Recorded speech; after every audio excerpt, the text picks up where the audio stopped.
Ladies and gentlemen, please say it. State of Tennessee, we call your first witness. Mr. Josh Wilcoxson. Josh Wilcox. Son. Yes. And for the record, the court will in fact order that rule of sequestration be opposed to Tennessee Rules of Evidence 615. If there are any witnesses in the courtroom, will be ordered to step outside of the courtroom, and all other visitors and spectators are ordered not to share any testimony with any other non-testifying witnesses. Good morning, sir. Actually, I put your left hand on the Bible, raise your right hand. Do you solemnly swear or affirm the testimony you will give in this case with the truth, the whole truth, and not but the truth, so help you God? Thank you. So, put your hand out. Right here, please, sir. Watch yourself, please. Dwyer, you may proceed. Tell us your name, spell your first and last name for the ladies and gentlemen. Yes. Josh Wilcoxson. JOSH WILCOXSON. How did you know Sean Bolger? I served with Sean in the Marine Corps. Where all did you serve together? We served in Iraq and in Africa. How long had you known Sean prior to this? I served in 2006 until 2015. How did you learn about Sean's passing? I was sitting at home in Jonesboro, Arkansas, and my wife told me there had been a fatal shooting in Memphis. And it was an officer-involved shooting. So I immediately texted Sean and said, "Hey, are you okay?" I didn't get a response this time. And anytime there was ever a shooting or anything involving police officers in Memphis, I'd always text and say, "Hey, are you good to go?"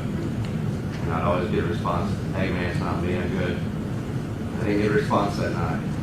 So after a while, I sat there, I didn't hear anything, so I called, didn't get a response then. Well then, watching the news, my wife said, "Hey, they released the name is Anthony." I said, "Okay, good, it's not him." Well then later on, she said they got the last name out there, it's Anthony Bolton. I said, "Well, that's not right. This first name's not Anthony. It's Sean." And I started thinking, well, maybe Sean pulled a quick one on us all these years. You know, it's always the thing with Sean Michael Bolton. You know, but anyway, the news ended up getting it wrong. So that was it. I did. And that's your picture, and ask you if you can identify that.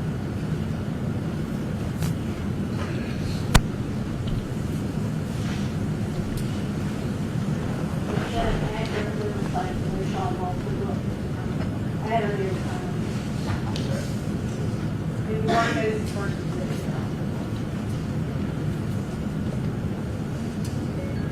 Ms. Gangle is passed in Ms. Hall in objection, so it's all approved.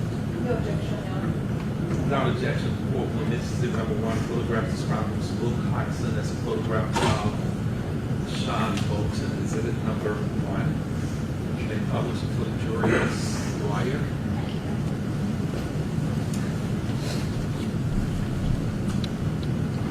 This is a picture of Sean Bolton.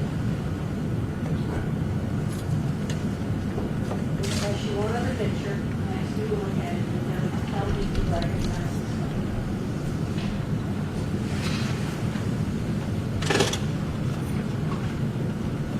Is that also a picture of Sean? Maybe mark that as a Ms. Gangle is passed in objections. Without objection, the court will admit exhibit number 2, photograph of Mr. Bolton taken during the course of an autopsy, MEC, autopsy number MEC 2015-1116. Exhibit number 2, a photograph of Sean Bolton taken during the course of an autopsy. May I proceed, Ms. Ryan? Ms. Ryan? Mr. Gangle and Ms. Passing any questions of Mr. Wilcoxson? No questions, sir.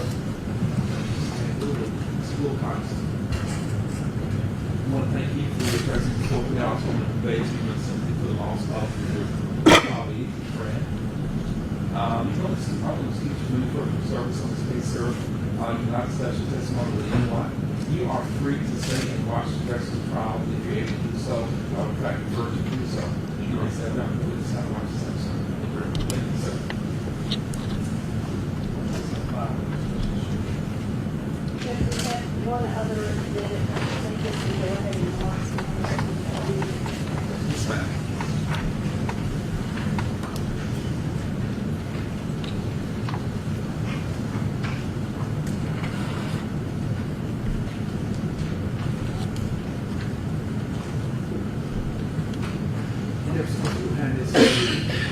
double, please.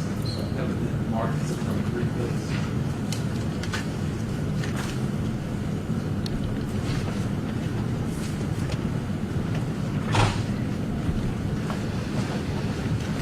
Ladies and gentlemen, this is a stipulation which is submitted. This is exhibit number 3 for those folks that will be keeping up with exhibits. I'm going to publish this stipulation. I'll also give you a contemporaneous charge on stipulations. This stipulation reads as follows: in criminal court of Tennessee for 30th Judicial District at Memphis Division 7, the state of Tennessee versus Tremaine Wilbourn, indictment 1600515, stipulation or agreement of all parties.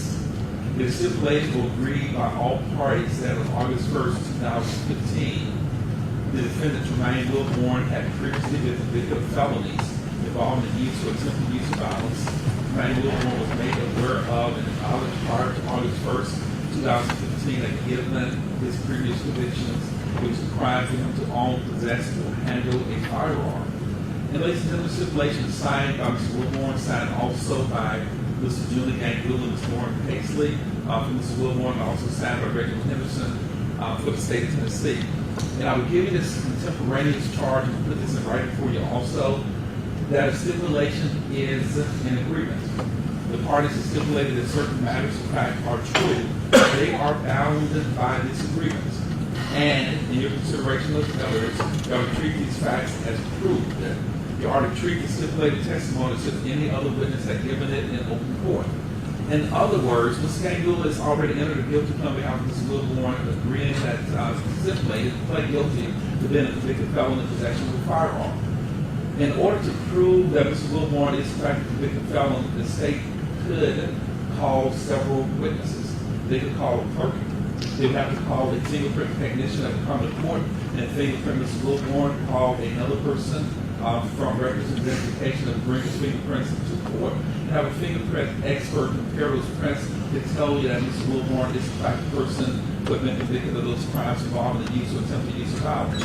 So instead of calling those 3 or 4 witnesses, all parties have stipulated that Mr. Wilbourn, in fact, has been convicted of crimes involving the use or attempted use of violence as specified in count 4 of the indictment.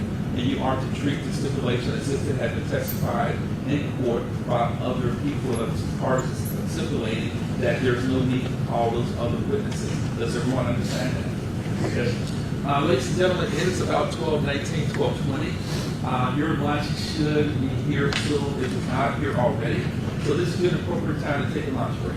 You cannot discuss this case with anyone or amongst yourselves. We are going to start promptly at 1:30 this afternoon. We'll be about an hour and 10 minutes for lunch. And that will also give you some time to step outside and get some fresh air under the supervision of the deputies. Please do not leave the jury room at this point unless you are accompanied by one of the deputies, and we'll get you out of the building as soon as you get lunch so you get some fresh air. I'll see you back at 1:30. Follow that. For the record, viewers, are there any other matters and other issues we need to discuss before we take a recess? There's a witness that we've been looking for. Yes, sir. His name is Otager Jones. Yes, sir. And our investigators are found out that Mr. Jones has been evading Mr. Claudel. Mr. Claudel's been looking for him for steadily looking for him for about a month now. Mr. Jones tells him to get more location. Mr. Claudel shows up, not there. I don't know if the state has him, so to speak. I don't know if the state was looking for him. I say that because we see cars at Mr. Jones' locations. So would the board please issue a 3 this morning for Mr. Jones information? Ms. Bird, Mr. Henderson, Mr. Dwyer, do you know any information about where Mr. Jones might be located before I shoot more for this arrest? Your Honor, he did get both cards, and he returned our call from our caller, and I told him, as I always tell witnesses, you don't have to talk to us, you don't have to talk to the defense, you have to appear for the testimony. So we have served him. Yes, ma'am. I assume he has elected not to return the call. The does the state of Tennessee intend to present him as a witness? We do, Your Honor. And you anticipate that he will be here? I do, Your Honor. Mr. Ganville, under those circumstances, have not issued a warrant for his arrest because apparently the state has contacted him and he has indicated he will be present in court, as Mr. Dwyer has indicated. I can't order that a witness talk to any of the parties. If he wants to talk to you or the state, he may certainly do so. But apparently he has got information that your investigator, has been trying to get him to return phone calls. Apparently he's elected not to do so, Mr. Yes, sir. It wasn't just phone calls, just an accept service. Apparently he has been properly served by the state and has indicated he will be here. And if he fails to appear, we will issue a proper warrant for his arrest, but I can't issue a warrant for his arrest if there's indication that he's in fact not aboard in service and that he is in fact has indicated that he will be in court. If there's a proper observation, issue a arrest warrant for him. But apparently he has been noticed, he has placed an actual notice of his appeal and indicated that he will in fact be in court. And Yes, sir. if the state doesn't call Mr. Jones, would you please tell the state, or would you please order Mr. Jones to get into contact with us? You crime scene pictures from the crime scene from the crime on August 1st, 2015. Yes, sir. All right. Right, I'd actually be marked as the next exhibit, please. Ms. Ganville has any objections? No objection. And without objection, this will be exhibit number 11. It's an oversized diagram identified by Mr. Bell as a document depicting the crime scene as see beautiful photographs taken on August 1st, 2015. Exhibit number 11. You're all right. Publish that where the easel when it gets Yes, sir. Ms. Bell, you just ratification of the license, but are you police officer? No, sir. Okay, crime scene.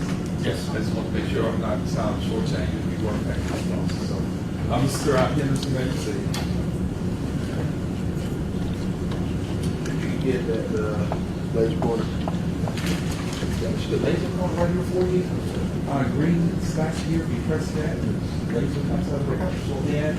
You might want to step down from the witness stand because I can't see it from this angle, but you can see it. And it might assist you with the testimony. Lawyers, feel free to move if you need to. And members of the jury, if you need to move, also feel free to move. You're not stuck to those chairs.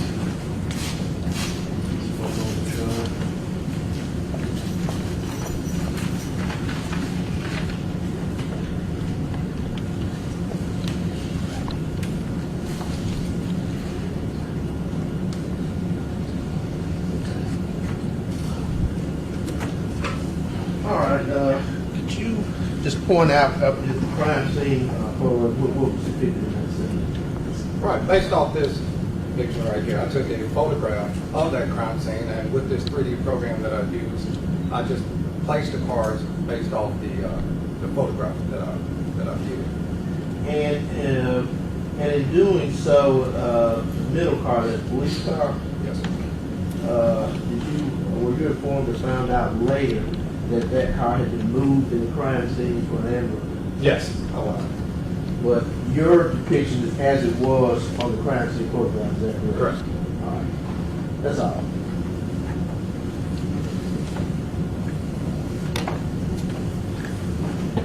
Your Honor, that's all I have to say. Ms. Henderson, thank you, sir. Ms. Paxton, Mr. Ganville, any questions on cross-examination? No questions, Your Honor. Ms. Hill, did you come in from Nashville today? Yes, sir. You driving early this morning or the library? Oh, Mike, you been here for 3 days? Yes, sir. Hope you enjoyed Memphis. I want to thank you for being present in court. So I'm going to see you submit additional testimony in this case. Have a safe trip back to the Bible. Thank you. Thank you, sir. Before the state calls his next witness, does anyone need a break at this time? State of Tennessee, may proceed. Mr. Lawana Stance, please, Your Honor. Lawana, stop, please, Deputy Turner.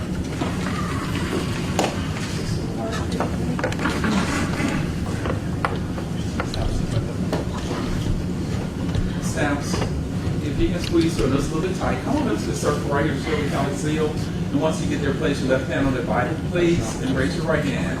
Do you solemnly swear or affirm the testimony you've given this case with the truth, the whole truth, and nothing but the truth, so help you God? Thank you, Sam. Put your hand down. Have a seat here. Watch yourself, please, ma'am. Good afternoon. Good afternoon. So why are you say that? Will you tell us your name, please, and spell your first and last name for the ladies and gentlemen in the jury? Sure. My first name is Lawana. It's Lawana. Last name is Stamps. Stamps. And what do you do for a living? I am a police radio dispatcher. How long have you been a police radio dispatcher? 11 years and 8 months. What do you do as a what does a police radio dispatcher do? Well, we answer 911 calls. We answer the non-emergency line. We dispatch on the calls that we take. We call records out for accidents. We do a wide range. It's just not limited to answering the phones and dispatching.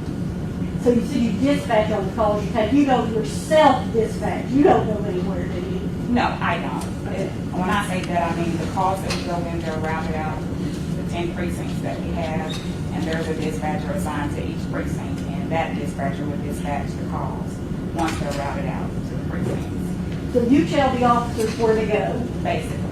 and you take 911 calls. Correct. And there's a whole lot of other stuff that you do too that we regular folks don't know about. Is that fair to say? That's fair to say. But you kind of keep things going. Is that fair to say? That's correct. What time on August the 1st of 2015, what time did you come on duty?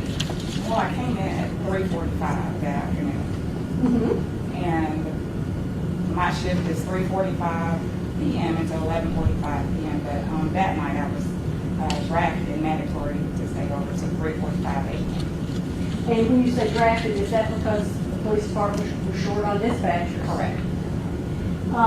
So you were pulling a double, I guess is what they call it. Is that fair to say? Somewhat. Okay. So what time did you start your second shift then?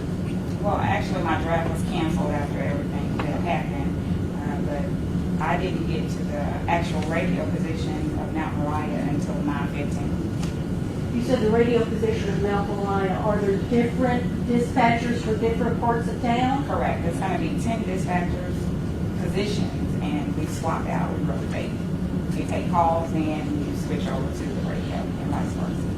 When you say you switch to the radio, what do you have a radio like Sergeant Smith there has on? No. Well, our radio is a bit different. We monitor just maybe like 6 computer screens. So we have our officers, all of them that are logged on all the calls, or if we're holding calls, they're on one screen, and then we have another radio, a backup radio that we can plug into with our headset. So I'm speaking to the officers via headset. Let me pass this forward to you and ask you if you know what it is. Yeah, I believe I do. It's about audio from the night I was working radio. And is that the night that Sean Bolton was there? Correct. And we'll mark that as an exhibit. Ms. Paxton, we handle any objections? Yes, sir. And without objections, the court will admit. Once we turn off the symphony in the background.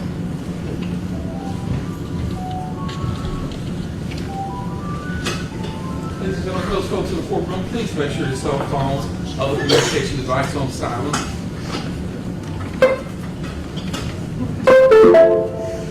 Exhibit number 12, a DVD. This is filed by Ms. Stamps as an audio 911 dispatch from August 1st, 2015, exhibit number 12. And Ms. Dwyer, when you are all queued up, you may proceed. Can you tell the ladies and gentlemen the first thing that you noticed that was unusual in your call taking with Officer Bolton? Well, the first thing, like I said, I had just gotten over there to the radio at 9:15. And as I'm wiping down my console with my Clorox wipe, clean up, I heard like a brief, what sounded like to me maybe a brief scuffle, maybe he was fighting. Now, is it that unusual for police officers taking people into custody to scuffle with them? Not at all. You've been working for 11 years, is that right? At that point, were you alarmed at all? Not really, because they fight all the time and maybe he's just trying to secure the prisoner or whatever he's doing until he can get back to the radio to key up. Could you understand exactly what he keyed up in? No, I didn't. Can you listen to it now and understand what it was? Yes. Was it his call? Now you know it's his call number, right? Yes. Could you understand it as his call number that night? Not that night. I just thought I heard 6-1, or it was very brief, but it didn't sound. I knew something was wrong. Just from dispatching and being seasoned, I just knew something. This didn't seem right. Maybe he was just fighting. So, was there another way for you to check to see that that sound that came over the dispatch was in fact Officer Bolton? Yes, it is. How do you do that? The officer's radio, their handheld with their push to talk, when they key up, it's an identifier, a number, and that in that case it was a name that came across my radio, and I saw it was Bolton. Still didn't know that it was my officer. I had to type in a find to do his name, and that's when I realized he was 364 Delta. So when you realized it was 374 Delta, did you know exactly where he was at that point? No, I did not. Did you know where he had last been, the last call he had left? Well, I had to research. I had to pull up his chronology to see of the calls that he had been on that night, because he was showing in service when I got over here, so he wasn't on a traffic stop or anything at that time. We stop you. When you say he's showing in service, what does that mean? Meaning he's available for calls, he's not on anything. So he wasn't answering the call at that point. He was, Just in service. on your dispatch log, it tells what time that was. Is that right? Correct. At what point did you realize something probably was really not right? Well, I'm sitting there, it seems like hours are passing by, but he's not responding. And that kind of made me nervous. He should have been saying something by now. What happened then? Who gave you a warrant? Well, I'm researching his call log, and I see that he was in service. Well, he was on an alarm call, I believe. I gave out the location of where he previously was. One of the officers keyed up and advised me that he's no longer over there to be cleared. So that was the first thing. The second thing, the transmission that came across the radio next. What was that transmission that came next? It was something like, hello, you have a man down. I really wasn't sure if it was the officer or who it was at that time. I didn't know if it's the officer's radio if it went out the window, he needed help, or I didn't know what to expect. Because you're sitting up there by your computer Right. trying to figure. Now, is this taking a really, really long time? Does it seem like a long time? It seems like a long time when you're sitting in the actual seat, because you're trying to raise the officer Bolton citywide. I have to send a message to notify the other surrounding precincts to try to raise them. A lot of times if they're fighting, their radio can accidentally switch to another channel. And we'll play this for you now, this audio. Is that okay? Yes.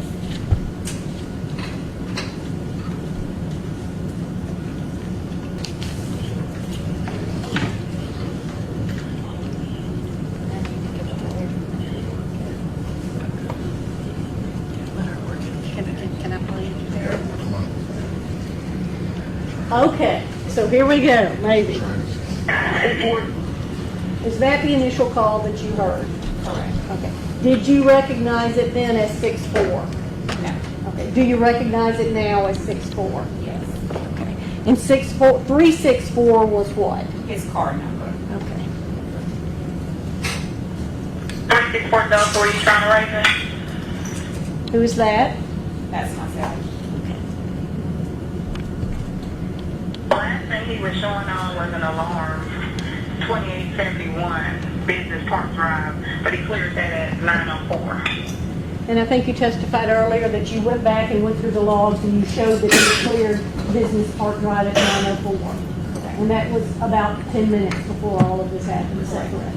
And you know that from personal memory, or you know that because you've also seen your call logs for that day? Kind of embedded there, but kind of from my personal memory. And It was a bad night.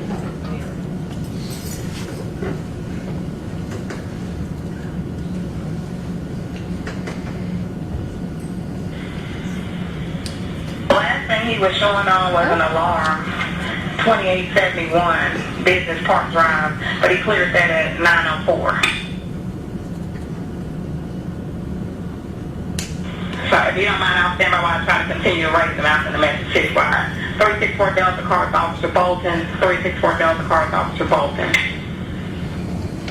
Is this the only radio traffic that's going on during this time period? Definitely not. Okay. Were there other people trying to reach Officer Bolton on radio traffic as well? Well, they're not really per se trying to raise him, they're just trying to get to the location of where he is. So were you talking, this is broken up between your calls, were you doing this and then trying to talk to other officers and direct them as well? Correct, as well as other people in the radio room, because they have officers that are asking them, what's going on, and we're raising them citywide on each frequency. Is it fair to say it got busy and hectic really, really fast? That's an understatement.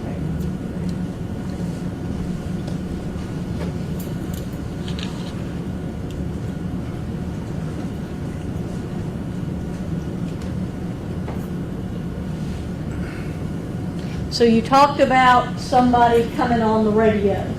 Do you know the name of that person that got on the radio? I think his last name is Lanier, Mr. Lanier. And did you know that then, or did you learn that since then? I learned that after the fact. At the time, you didn't know who it was. No. But was the radio being operated like you would expect an officer to operate the radio? Not really. He was cutting out the transmission, so it was kind of difficult for me to hear. And it sounds different for me versus the officers listening to each other on the radio, so they probably knew what was going on more so than I did. And to make the radio work, do you have to hold the button down? You have to hold it down while you're talking the entire time? Yes. Okay. And could you tell whether or not he was holding it down the entire time, or was it coming in and off? It was cutting in and out.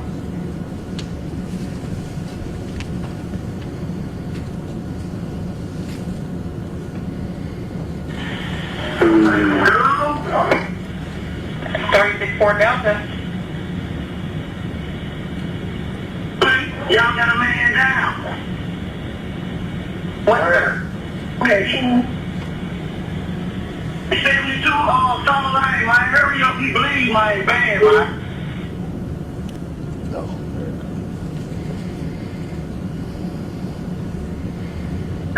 Please hurry up.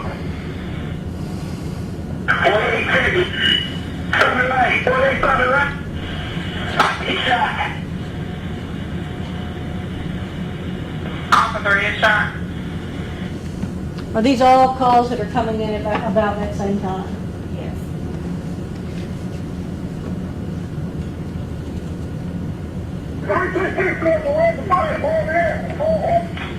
I'll check with the 4 ETA. Right now.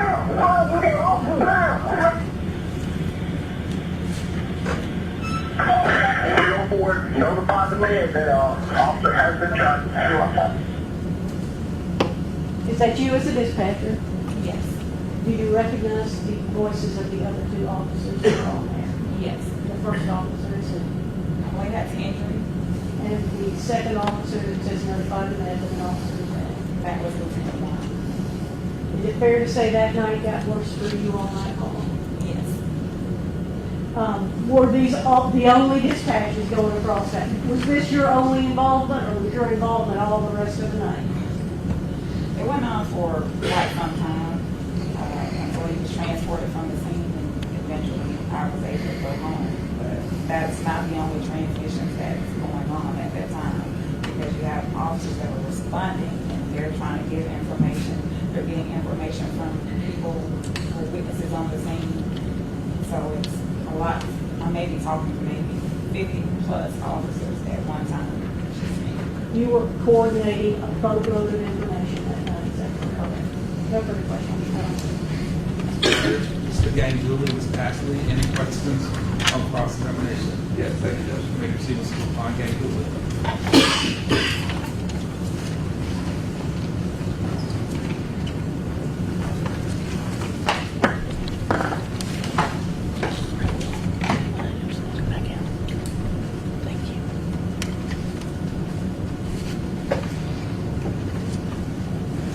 Ma'am, tell me your name, please. Lawana Stance. Thanks. Okay. Ms. Stamps, I'm one of Tremaine's lawyers. I'm going to ask you some questions. And if there's something that I ask that I'm unclear about, tell me, please. I'll back up. I'll try to do that. All right. So I'm going to invite your attention back to August of 2015. You testified that you heard a scuffle. Is that right? I'm not sure. Well, you said that it was normal to scuffle a little while ago. The state was asking you questions. That I said it was normal for officers to scuffle. Right. When they get in fights, they consider them all the time. Okay. But on August 1st, 2015, with respect to this particular scuffle, did you actually see it? Oh, I'm a dispatcher, so I wouldn't be on the scene, on the crime. Right, that's a no, right? No, I didn't see it. Okay. Did you hear the entire scuffle? It's very brief. It's just something that you know from doing the job. With that said, can we answer my question, please? Did you hear the entire scuffle? I believe I testified it was very brief, so that's all I can attest to. So you heard a brief scuffle. Correct. You don't know how long it had gone on before, or how long it continued after. All right. And a scuffle, that means different things to different people. You'll agree with me about that, right? I can only tell you about what a scuffle is to me. Okay. What does the word scuffle mean to you? Or to be fight. Officer trying to scuffle to get to his radio. To be in distress. All right. Moving on. With respect to the calls that come in, generally come in, when an officer stops a car, is the officer supposed to call in and say that I'm stopping somebody? He is supposed to keep and advise his dispatcher of his whereabouts. All right. Ms. Stamps, did you receive a call from Sean Bolton that he was stopping a red Mercedes? Only when he keyed up during that scuffle is when I got any notification from him. Okay, is that a no? Only when he keyed up. Briefly, he could have been trying to key up and tell me then. I can't say. All right. Let me back up and I'll ask it. Yes or no question with the court's permission. Please explain your answer. Did you get a call from... Judge, I'm going to object at this point. This has been asked and answered now 3 times. I'm going to submit to the court. She has answered to the best of her ability. It's a yes or no question. Go ahead, let you answer the question again. If it can be answered yes or no, I don't know whether or not the question can be answered yes or no. Give the answer yes or no. The sounds to make it so that it cannot be answered yes or no. Just let Ms. Gangula know it cannot be answered yes or no. Okay. Ms. Gangula, you may proceed. Thank you. Did you get a call from Sean Bolton saying that I'm stopping a red Mercedes? No.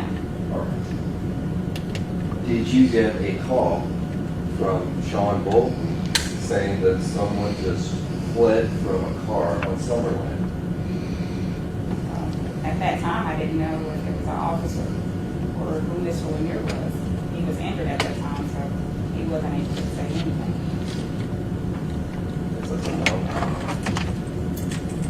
Now we know she asked the question, that's Mr. Gangula. Ms. Stamps, look, the only notification you got from Officer Bolton, I believe your term was keyed up, is that But he correct? was trying to get his car.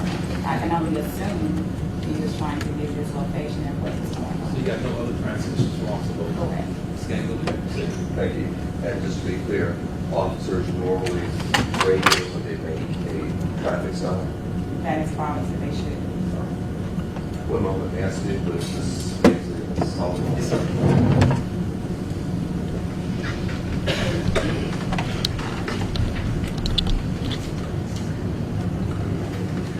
Thank you. No further questions, Your Honor. Thank you, Ms. Gangula.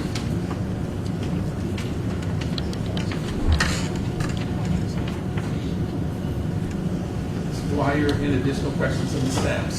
No, thank you, Your Honor. Ms. Stamps, look at work right now. Well, I'm on vacation. On vacation. I'm going to excuse you any further testimony on this case. I apologize for you interrupting your vacation. And you are free to either stay and watch the rest of the trial. You cannot discuss your testimony with anyone Well, I don't want to talk to you about their testimony. I appreciate you being able to please sit down one second. Thank you, ma'am. You're welcome.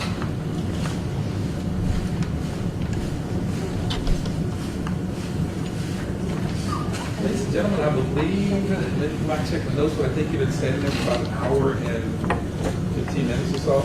I told you to try to stop somewhere in that neighborhood. About an hour and a half or so, and I think we resumed at 1:46, about an hour and 10 minutes. Does anyone need a break before the state calls its next witness? And again, this is 100% democracy before you, 100% correct.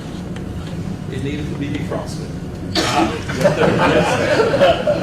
This court was, well, actually, rather than follow Deputy Smith, you cannot discuss the case with anyone or amongst yourselves. They have removed the refrigerator from the jury room. They're going to work on defrosting. So everything that was in that refrigerator should be in the refrigerator Division Ace jury room. So you still have access to the refrigerator, and hopefully tomorrow morning that one will be working again. You can follow Deputy Smith, please.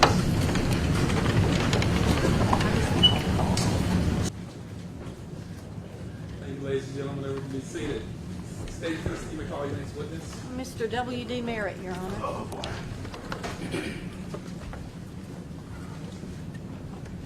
Investigator Merritt, good afternoon, sir. Good afternoon. Place your left hand on the Bible, raise your right hand, please. Do you solemnly swear or affirm the testimony you can give in this case will be the truth, the whole truth, and not much truth to help you down? I do. Thank you, sir. Put your hand down. Have a seat here, please. How are you doing this afternoon? I'm doing fine. I'm Ms. Dwyer. You may proceed. Tell us your name, both your first and last name for the ladies and gentlemen. William D. Merritt, WILLIAM, MERRITT, Where are you employed? the Shelby County DA's office. And are part of your duties locating witnesses, is that correct? That is correct. And making photographs of scenes where we need extra pictures. That is correct. And other things like that that would assist the jury during the course of the trial, is that fair to say? That is correct. Did you go to the scene, or have you been to the scene where Sean Bolton was killed? Yes. Where is that here in Memphis? 4849 block of Summerhurst. Is that here in the Summer Lane, I'm sorry. Is that here? And Summerhurst is the cross street. That is correct, right. Back here, is that correct? That is correct. And Summer Lane is here. That is right.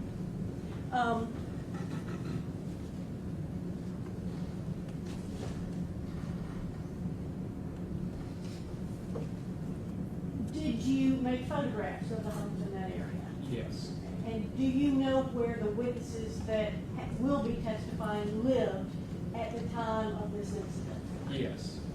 If I can pass you some pictures and allow him to step down, Your Honor, if you would Yes, allow ma'am. me to.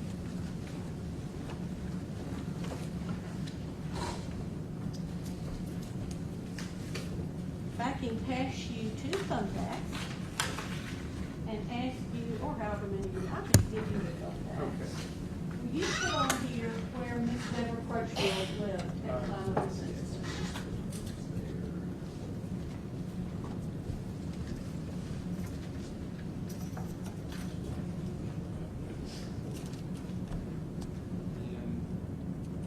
In this location,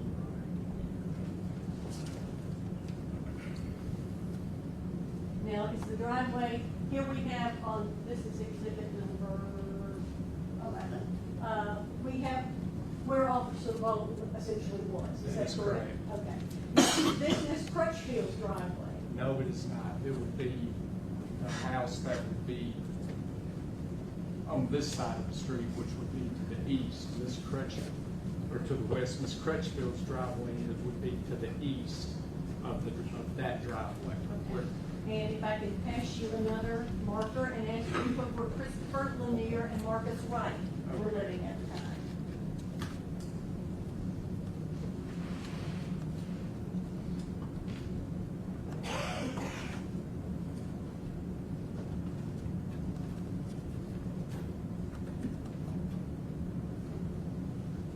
And let me give you one other. Would you mark where O'Taker, Jones, and Crystal Freeman lived?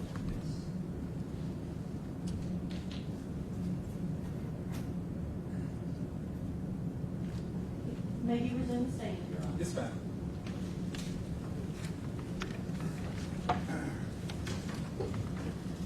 can pass you a photograph. I'll ask you if you can identify it. Actually, I'm gonna pass you 2 photographs and ask you if you can identify them.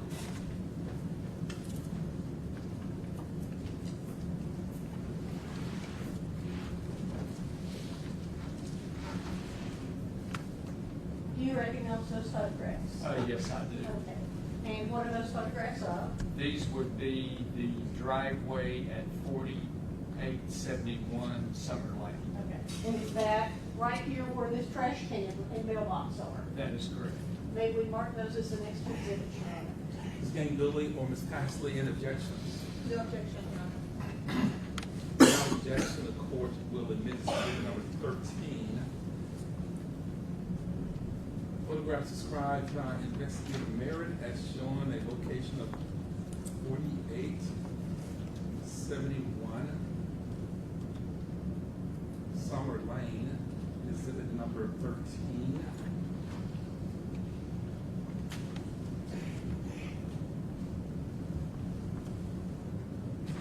Exhibit number 14 will be a closer view of the area showing a driveway. Exhibit number 14, a closer view of 4871 Summer Lane. And Ms. White, you probably said before.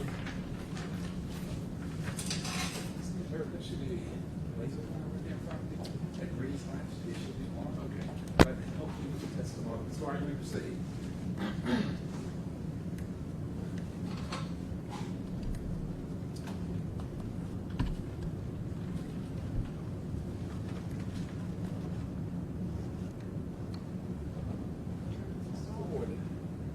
How do we get this back in? No, it's turned itself off. Let's get that going here.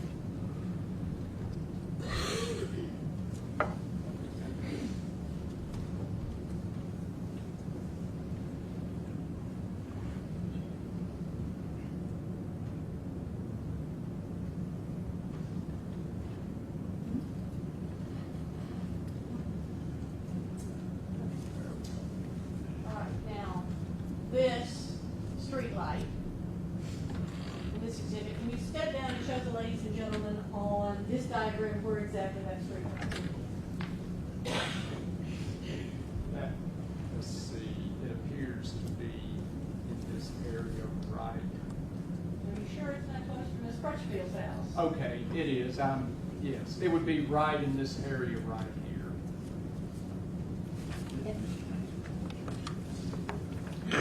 Okay. It might be easier if you're doing it. I have it. Okay. So then this house right here, is that the house that's right here? That is correct. And this is exhibit number 13. Also a picture of that. That is correct. And not in the picture, but the driveway that would be right here, whose driveway is that? That would be the Crutchfield driveway.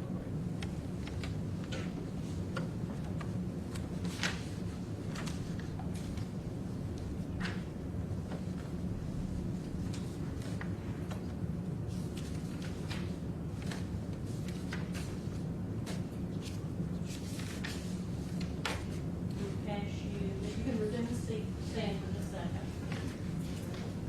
Final photographs.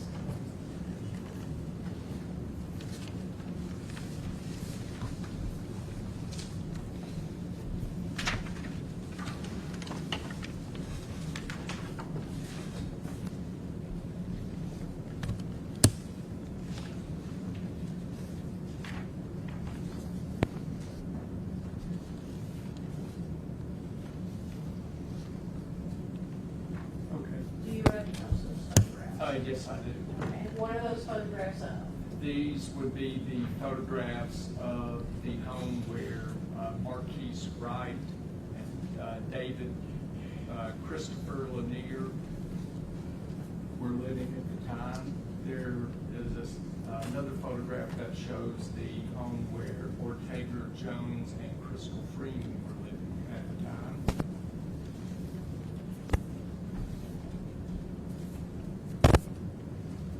And the final photograph that I'm looking at would would be that shows the driveway where Officer Holt fell after he was shot. Maybe Mark knows this next slide. Ms. Cahill and Ms. Paxley, any objections? No objection, Judge.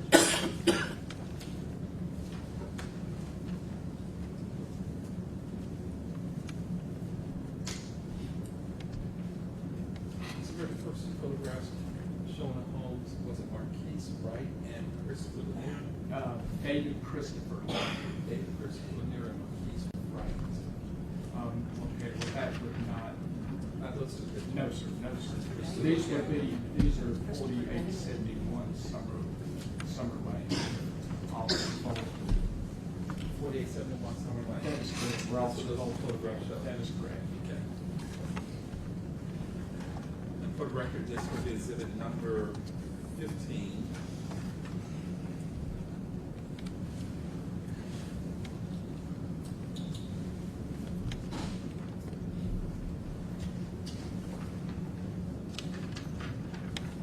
Photograph described by Officer Merrick, W.D. Merrick, rather investigated murder, showing the location 4871 Summer Lane.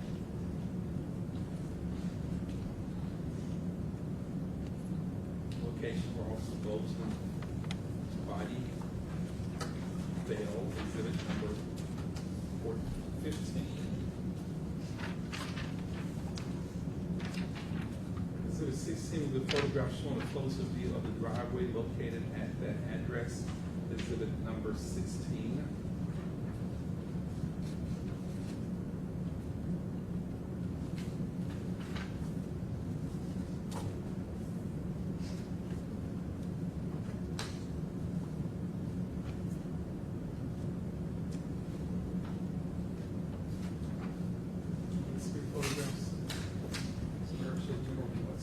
Okay, this would be the residence where Marquis Wright and Christopher David Lanier were living at the time. So this would show their home once again, and then the home where Crystal Freeman and Ortega Jones were living. That would be this home right there.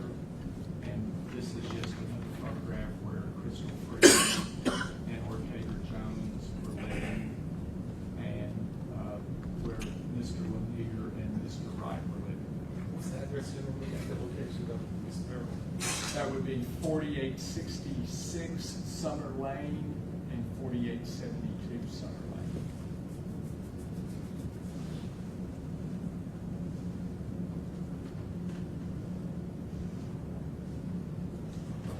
Identifying particular parties, exhibit number 17. The photograph showing generally the location of 4866 Summer Lane, exhibit number 17. Exhibit number 18. The photograph showing the general location of 4872 Summer Lane, 4866. Exhibit number 19, the wider view showing those same addresses, houses rather, located at 4866, 4872 Summer Lane. Exhibit number 19. I know Ms. Squire, you proceed. Thank you, Your Honor.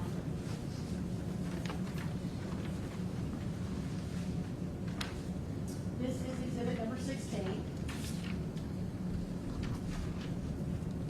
And whose house is this? That is 4871 Summer Lane. Okay, and this driveway depicted here, is that the same as this driveway? Yes. And exhibit number 15 is a view looking down the street, is that correct? That is correct. Okay. And this driveway is, That's the driveway. this driveway, is that correct? That is correct. Directly across the street from that driveway, whose house is this? That would be Christopher Lanier and Marquis Wright. And that on the map would be right there? That is correct.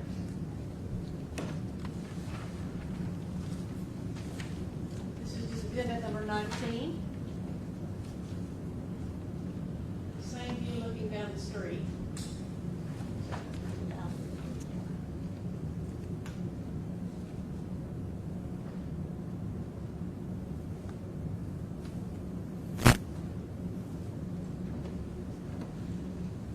this house here is? That is the Lanier and the Marquis Wright home. And this driveway right here would be whose driveway? The Lanier and the Marquis Wright. And let me just stop you for a minute. Christopher Lanier, Lanier that lives in this house, that's not the same Lanier as Little Dave, is it? That is correct. Okay. And this home right here is whose home? That would be Orcader Jones and Crystal Freeman. And that's right here, is that correct? That is correct. And is their driveway right there on the other side then of Mr. Lanier and Mr. Wright's driveway? That is correct. This is exhibit number 17. Tell us what we're looking at here. That is a front view of the home where Marquis Wright and David Lanier, Christopher Lanier were living at the time. And let me stop you right now. None of these pictures were taken on August the 1st, 2015, is that correct? That is correct. They actually depict how the houses look more today, is that fair to say? That is correct. But is everything, are all the houses where they were and looked like they did at that time? Yes. And did you go out there shortly after this incident happened as well so that you can say that? Yes. This is his driveway right here. Christopher Lanier's driveway. And this is the driveway of Orcader Jones and Crystal Freeman. and this is just exhibit 18, another picture of that. Is that correct? That is correct. So we are looking in this picture at these two houses, is that correct? Yes. Are you also familiar with 3035 Clearbrook Street? Yes. And who lived at 3035 Clearbrook Street on August the 1st of 2015? Desiree Ivory. And are you familiar with the distance between 4871 Summer Lane, where Officer Bolton was killed, and 3035 Clearbrook? Yes, I am.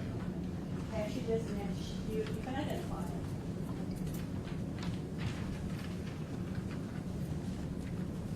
What is that?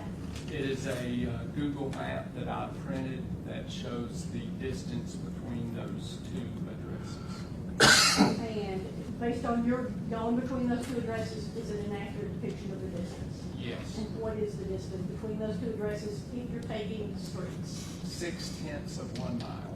Then we mark that as an excellent city. Ms. Gangley or Ms. Pasley, any objections? No, Your Honor. Without objection, the court will admit exhibit number 20. Describing investigative merit as a Google map showing the distances between 4871 Summer Lane Avenue and 3035 Clearbrook Street, exhibit number 20. That's why we make proceed. Did you, at my request, make a video of the driving direction down Summer Lane that Officer Bolton would have taken because of the direction that he saw his car? Yes. And does that depict all the houses and where they would have been and the setup at the time? Yes. Your Honor, I just don't want to take this video out of the machine and risk it not working. So may I play it and then mark it as an exhibit? Mr. Gangley, Ms. Pasley, any objections to that request? Mr. Dingley has seen it already. Yes, ma'am. Seeing that in our office, we don't have any objection to that. For the record, I would allow the video to be published at, for the jury this time, it will be marked as exhibit number 21. A video showing the route of travel from those two addresses, exhibit number 21. We published for the jury this time, will be marked for the record later. Ms. Dwyer, you may proceed. We can go ahead and make the mark cover, Judge, Yes, if you ma'am. want to. Yes, ma'am. And then we'll play the video.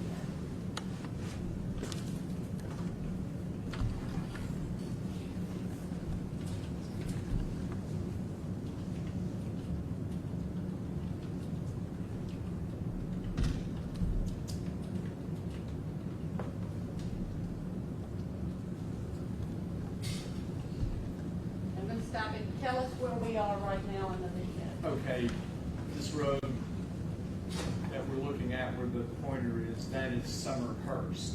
And this road travels in pretty much a north and a southbound direction. And the video is going to show us traveling north on Summerhurst.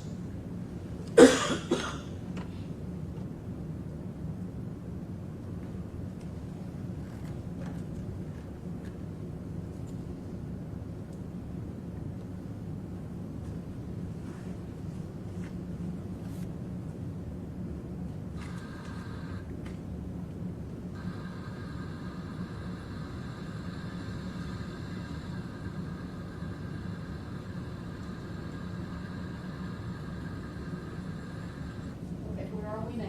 We are now traveling westbound on Summer Lane. Okay. And whose house is this right here? That will be the home of Miss Crutchfield at 4879 Summer Lane. And the folk, and the light that we saw that was here, That is correct. and this driveway is what? This driveway back here, behind the white car. That will be 4871 Summer Lane. And this driveway is whose driveway? That would be Miss Crutchfield's driveway.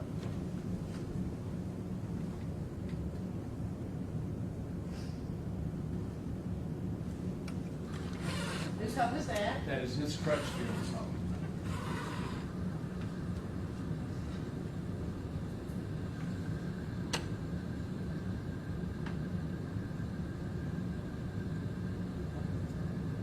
That would be the driveway where Officer Bolton fell after he was shot.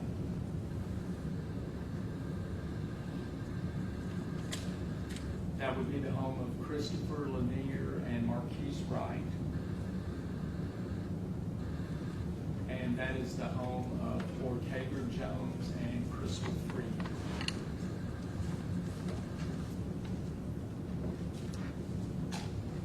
Does that accurately depict how that street looks now?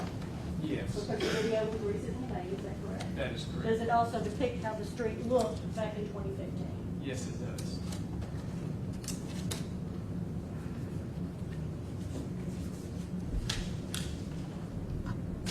Let me show you what's been previously marked as exhibit number 20.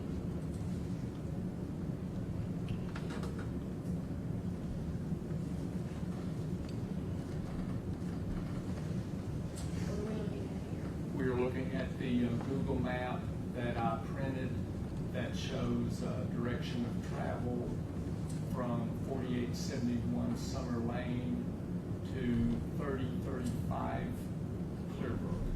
How far is this? 4871 Summer Lane? Yes, And where is 3035 Clearbrook? it would be right here. And the walking direction is 12 minutes, 0.6 miles, is that correct? That is correct. Now, do we know whether this is the walking direction that the defendant took or not? We do not. But we do know it's approximately 0.6 miles. Yes.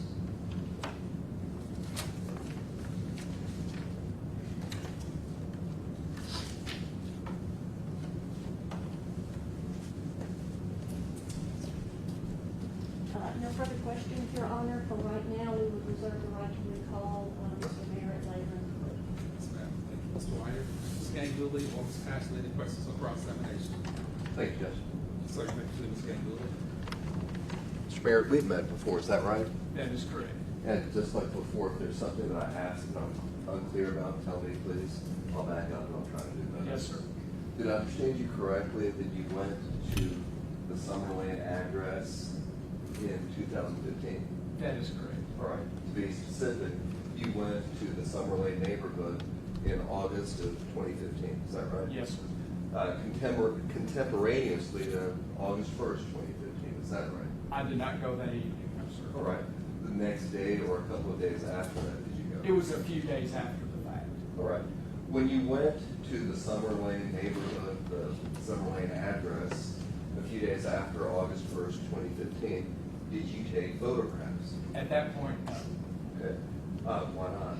Well, because I know the Memphis Police Department had already been there, they had taken photographs, and at that point, I had no need to take any photographs at that point. Yes, sir. But you visited the scene, right? Yes. Okay. And if I could invite your attention to what's been previously marked as Exhibit 16, the court's permission to publish it. Yes, sir.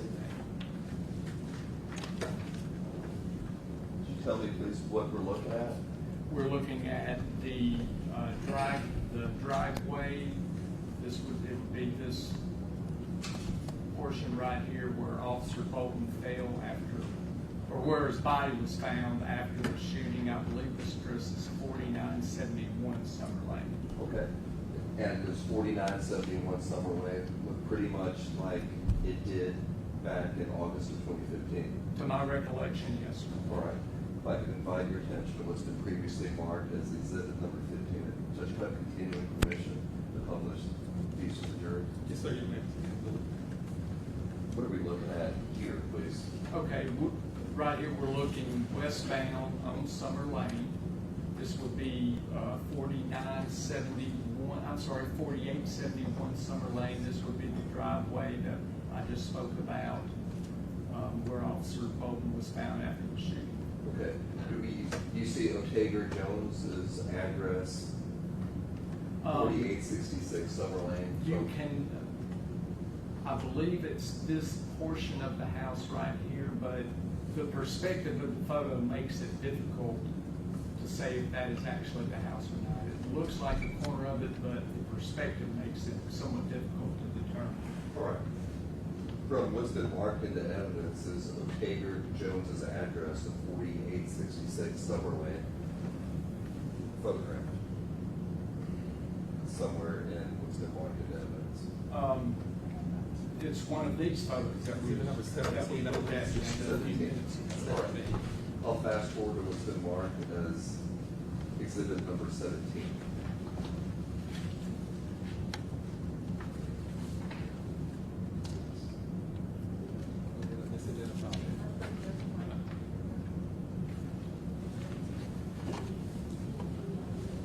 We'll try 19, Mr. Daniel.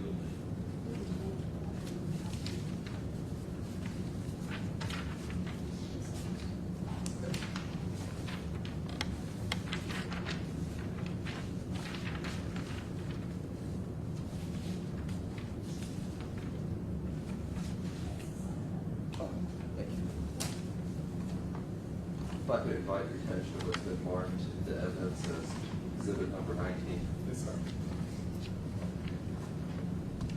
Okay.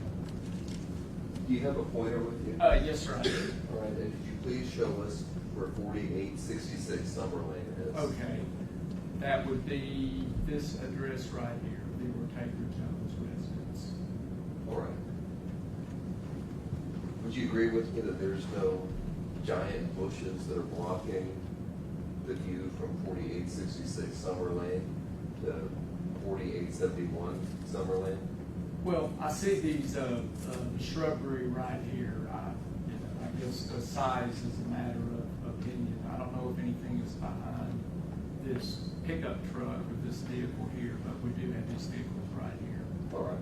But you'd agree with me that there's that 4866 Summer Lane that's depicted on what's been previously marked into evidence as exhibit number 19 looks pretty much what it looked like back in August of 2015. That would be correct. All right.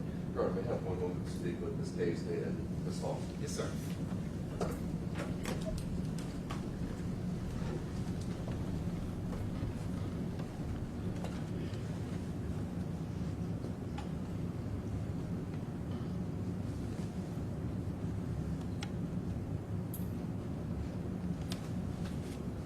Thank you. No further questions, Your Honor. Thank you, Ms. Ganguli. Mr. Dwyer, any additional questions on investigative merits? No, Your Honor, not at this time. Mr. Mervyn received any additional testimony at the present time. Bars indicated the state might reach all the later testimony, and I'll keep on such testimony later, sir. Yes, sir. For this time, we might see you later. Okay, thank you. Sir. State attorney, to call you next witness, Ms. Bird. Take calls Marquis Wright. Marquis Wright, please. Right, good afternoon, sir. Right, can you come right up here for Deputy Smith, please? Once you get to that circle, if you place your left hand on this Bible, raise your right hand, please, sir. Do you solemnly swear or affirm the testimony you can give in this case is the truth, the whole truth, and nothing but the truth, so help you God? Thank you. Right, put your hand out, sir. Have a seat here. Right, step, please, sir. Right, how are you doing this afternoon, sir?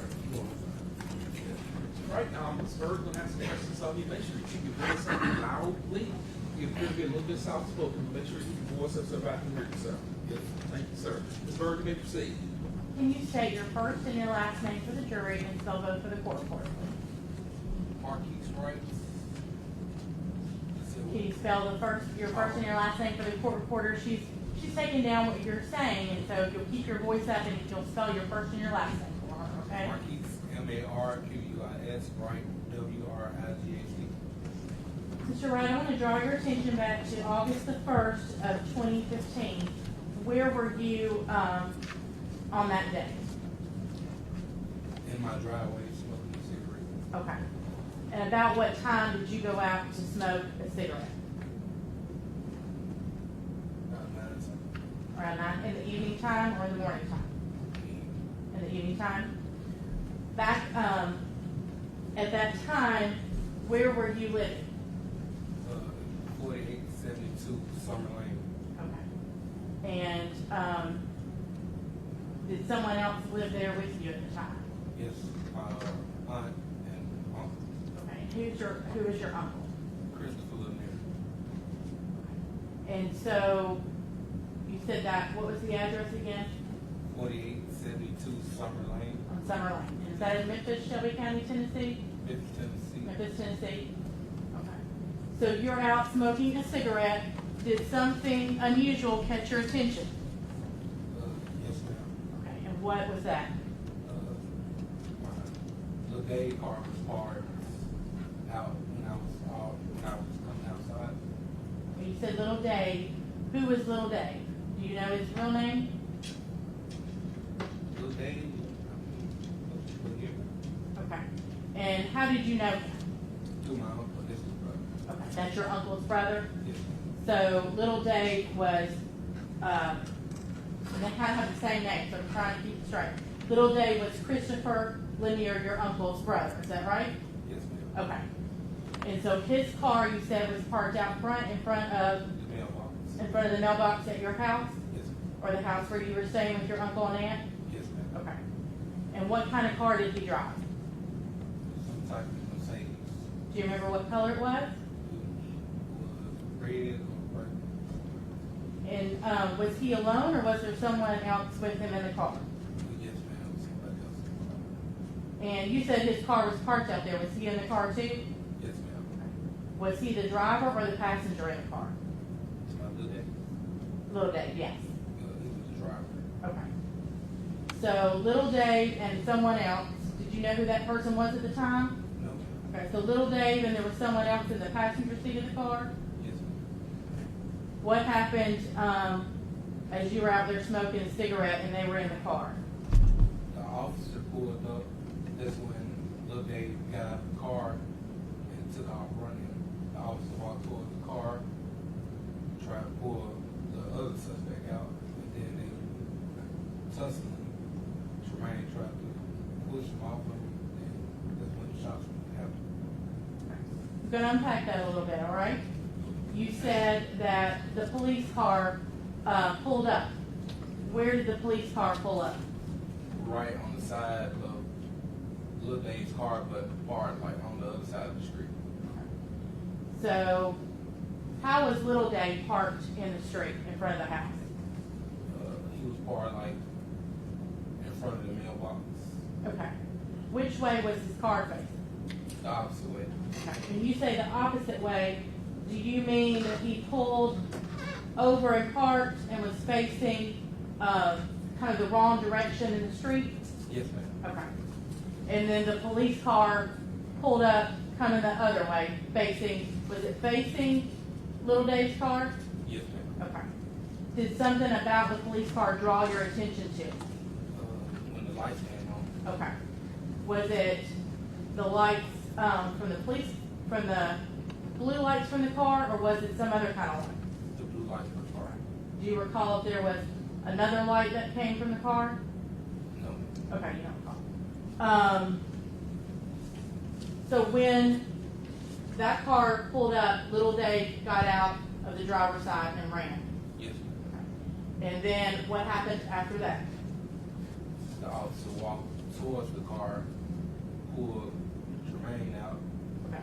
And you said Tremaine. At the time, you didn't know his name. Is that right? No, Okay, you learned his name later? yes, Okay.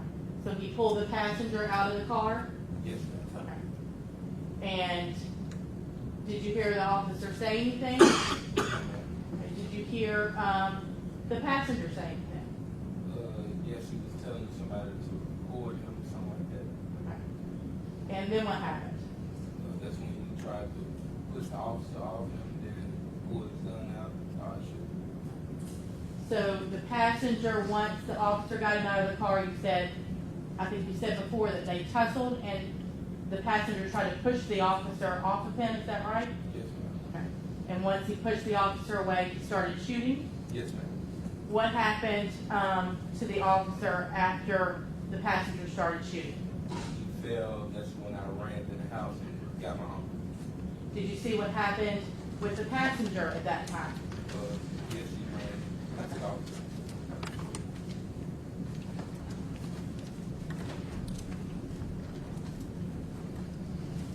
Did you see the officer with his weapon? No, ma'am. Did the officer pull his weapon at any point? No, ma'am. And did the officer fire any shots? No, ma'am. Did you see the officer ever reach for his weapon? No, ma'am.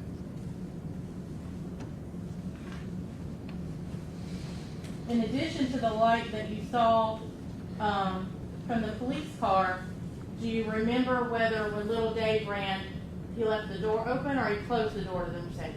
The door was open. Do you remember if there was any sort of light on in the Mercedes? No. You don't remember? Okay. Were there other lights out there besides the lights coming from the car? The street light. There was a street light? Yes, If I could pass you forward, it's been previously marked as exhibit number 17 and ask you if you recognize that. Do you recognize that? Okay, what is that? That's my house. Okay. If I could have that passed back, Your Honor, if I could permission to publish. Yes, ma'am. Publishing for the jury again, Your Honor, what's been previously marked is exhibit number 17. Yes, ma'am. Is that where you were living back on August the 1st of 2015? Yes. This, okay, if you'll push it, don't aim it at any person, but it should have a, it should have, Right here. Yeah.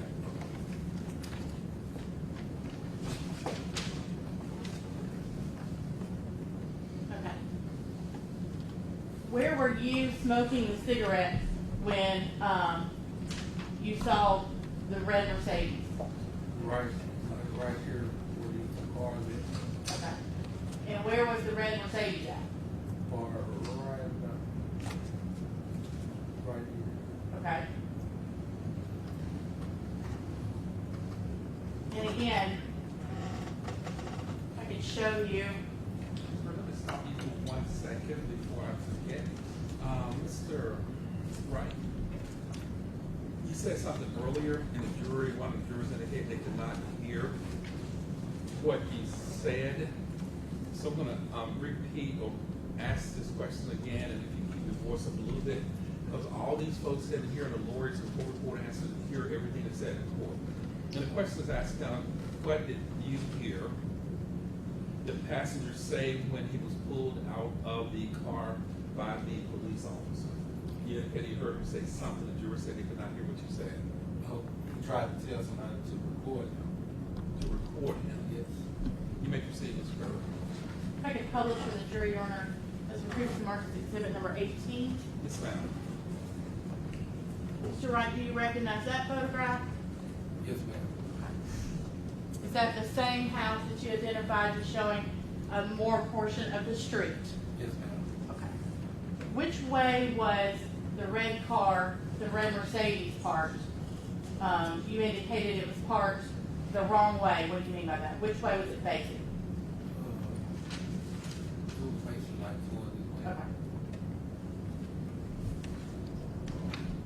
I could publish for the jury what's been previously marked as exhibit number 6. Yes, ma'am.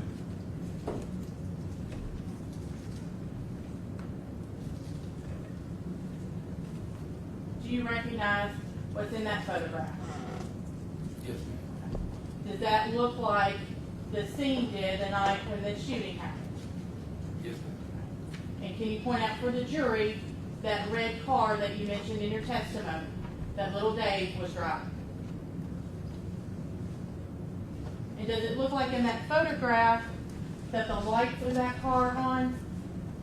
Yes, ma'am. Do you recall whether they were on that night? No, ma'am. Okay, you don't recall that? Does it look like the driver's side door is open? Yes, ma'am. Okay. And is that the way you remember it as little Dave ran from the car? Yes. Okay. And when the officer approached the vehicle, can you show the jury how he came around to that passenger side of the car? Yeah, car, walking toward the way and walking toward the passenger side. And then what happened when he got to the passenger side of the vehicle? He took Tremaine out the car. And then what happened at that point once they were both out of the car? And Tremaine was tussling, and I guess Tremaine was trying to push him off him, and pulled his gun out. Okay. When you say he pulled his gun out, who pulled their gun out? Tremaine. And did you ever see the officer pull his gun out? No, ma'am. And what did the officer do once he had been the shot started? You know, to the front. Once you ran inside, what happened next inside your house? I told my uncle this when he came back outside and tried to check on the officer, but he got on the officer radio and called for help. Was there anyone else outside when you came back outside with your uncle besides you, your uncle, and the officer? There was some people out there about Okay. it. Do you know if anyone tried to call 911? Yes, ma'am. Okay. And was anyone successful with that? Do you know? No, ma'am. Okay. And so what did your uncle do once you got outside? He went to check on the officer and got on the radio and called for help. Do you remember after all of this happened, coming down and talking to the police about what you had seen? Yes, ma'am. Okay. And did they show you some photographs and ask you if you could identify some people? Yes, ma'am. And were you able to identify some individuals involved in the shooting? Yes, ma'am.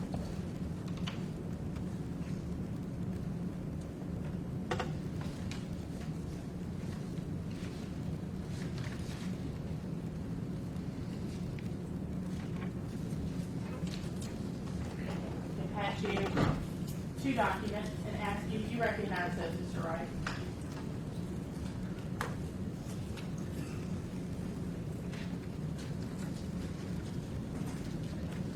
Do you recognize those 2 documents? Yes, ma'am. Okay. And what does that top document, what does that appear to be?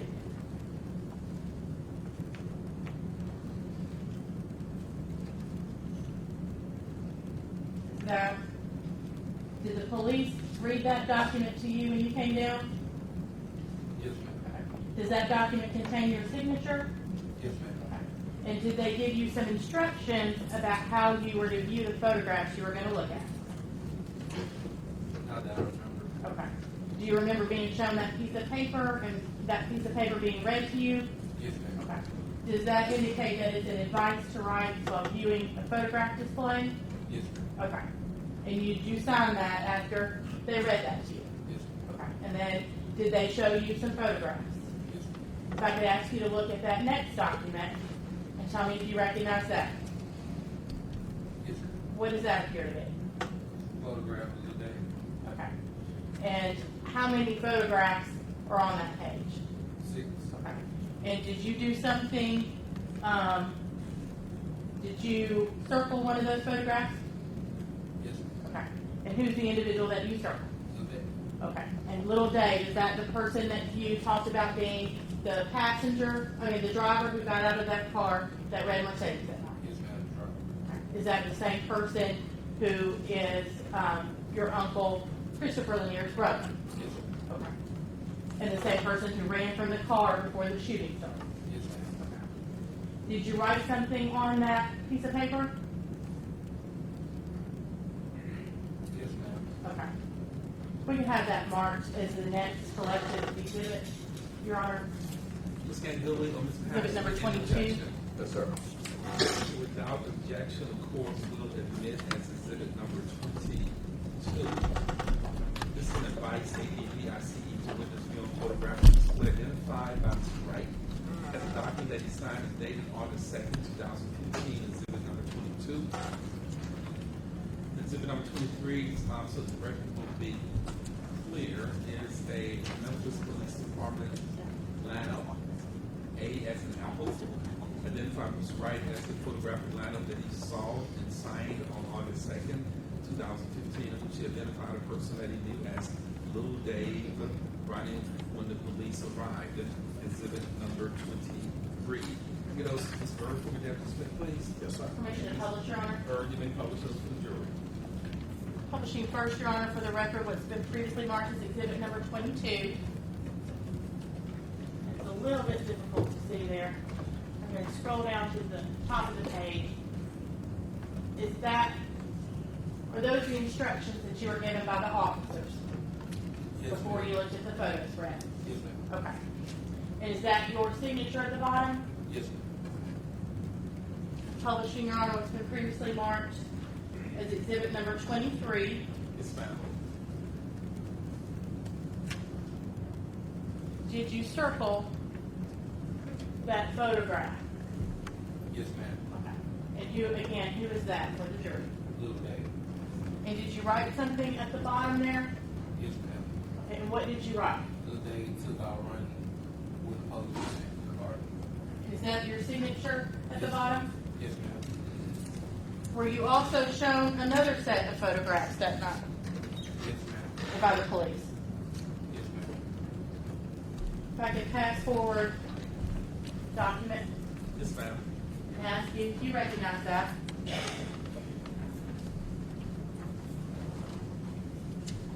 Do you recognize that? Yes, Mr. ma'am. Wright? What does that appear to be? Same thing. Okay.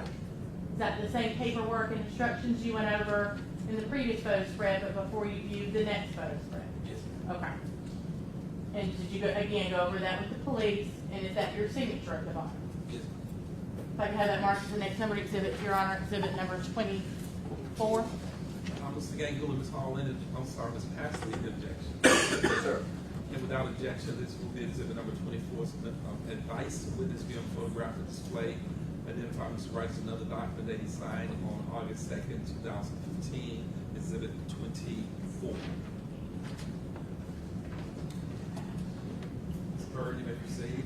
Could pass forward another document and ask you if you recognize that, Mr. Wright. Do you recognize that? Yes, ma'am. And what does that appear to be? It's your turn. And was that the photo lineup that you were shown by the police after the shooting? Yes, ma'am. Okay. And did you identify someone in that photograph? Yes, ma'am. Okay. We can have that, and is there writing on there? Yes, ma'am. And is your signature on No, not, yes. Yes, ma'am. there? Okay. We can have that marked as the next numbered exhibit, exhibit number 25. Ms. Gangula, Ms. Pasley, any objections? No, sir. This will be exhibit number 25, Memphis Police Department lineup, labeled D as in Delta.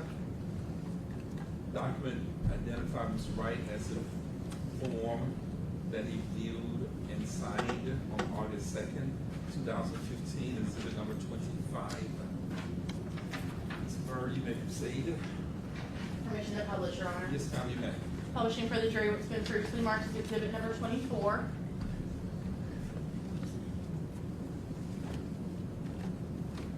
And again, do you recognize that, Mr. Wright? Yes, ma'am. And is that, again, another form that you were shown prior to viewing that next photo spread? Yes, ma'am. Is that your signature at the bottom? Yes, ma'am. And publishing for the jury, Your Honor, what's been previously marked as exhibit number 25.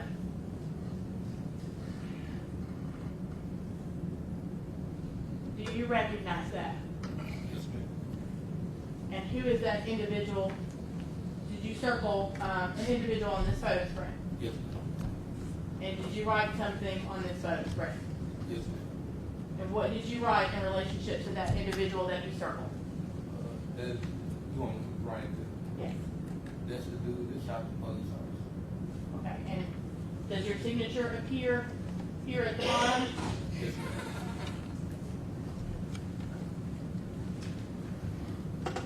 Mr. Wright, do you see the individual who shot Officer Bolton that night in the courtroom?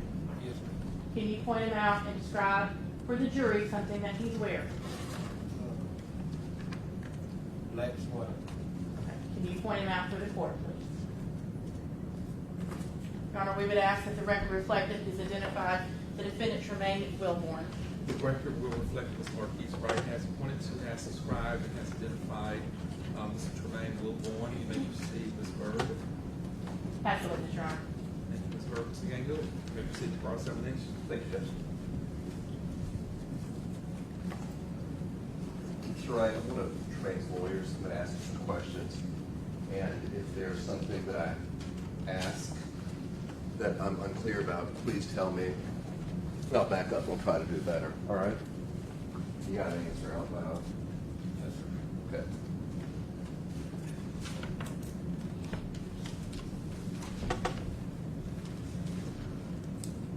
Mr. Wright, tell me your address, please. 4872 something. Okay, so you were right across the street from where the shooting happened, is that right? Yes. All right. And on the night of August 1st, 2015, you were on the front porch, did I understand you correctly? Yeah, recently in the driveway.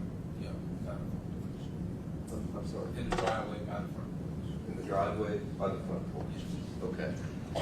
How long had you been standing there? Standing here for about 10 minutes. Okay. And you saw little Dave pull up? No, he was already out there when I was. All right. Did you and little Dave talk? No, I never went to the park. Do you know, were you expecting to see little Dave? No, Did him being there actually surprise you? no, sir. Okay, so you're hanging out, standing there for about 10 minutes. Do you actually try to talk to little Dave? Okay, but you see him there, Yes, sir. and he's inside a burgundy Mercedes. Yes, sir. You'd seen that car before, Yes, sir. with little Dave driving. Yes, sir. You may have answered this on direct examination, but were the lights on or off in the car? I don't recall. Okay, but you could clearly see little Dave. Yes, sir. And you saw Tremaine in the front passenger seat. Yes. Did you know him? No, sir. Had never seen him before. No, sir. All right. And so you didn't really talk to little Dave, and you didn't talk to Mr. Wilbourn either, did you? No. Because you're standing outside in the driveway area. Yes. All right. And you've been standing there for a few minutes when a police car pulled up, right?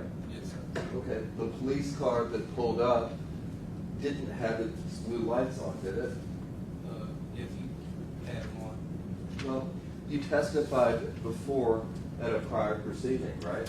Yes, sir. You testified in General Sessions Criminal Court on September 11, 2015, right? Yes, sir. And September 11, 2015 was about 6 weeks after August 1st, 2015, right? Yes, sir. Your memory then about what happened would be a lot better than now, right? Not really. You don't think you'd remember events closer to the time that they happened? You said closer. Right. Oh, yes, sir. Okay. So again, back in September of 2015, you probably remember stuff better about what happened on August 1st, 2015, right? Yes. Okay. And at that preliminary hearing on September 11, 2015, you were asked, did the officer have on any blue lights? Right? Yes. And your answer then was, no, ma'am. Right?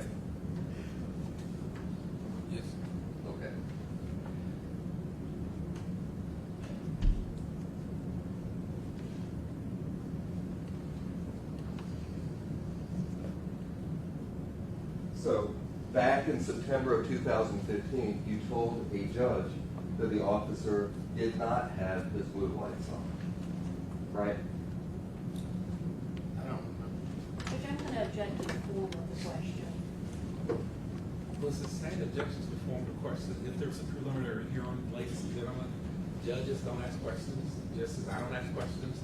The question may have been asked by a lawyer at a preliminary hearing before the case was presented to the grand jury.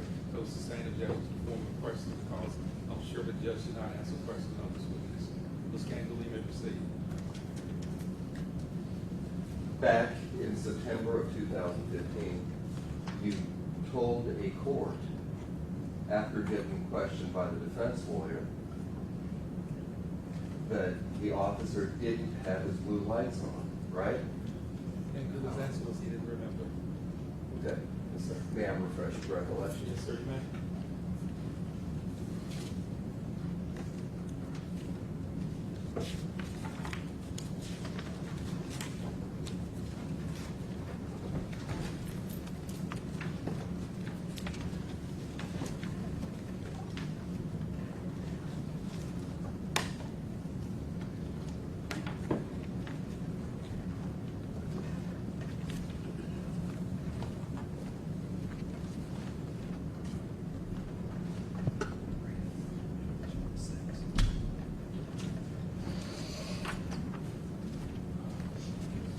Right there, Mr. Stips, will hand your documents, sir.